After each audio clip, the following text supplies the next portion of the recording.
In this video, let's see the one of the data structure in Python, that is tuple. Tuple is also same as list, but the difference is between the tuple and the list. List is mutable and tuple is immutable.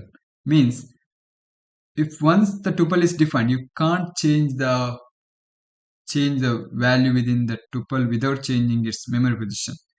In list, you can change the value without changing its memory location, but in tuple you can't change the value. So list is immutable collection of heterogeneous items. It's same as list. The difference is that is mutable. The tuple is immutable. So the tuple is defined or represented by parentheses. For example, a is equal to 1, 2,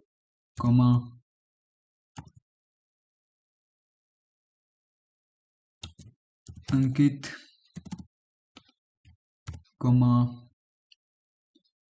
2.5. So here a is a tuple. It is represented by parentheses. Okay, if I check the type of a,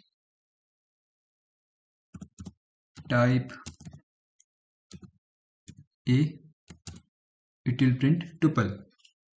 So this is tuple.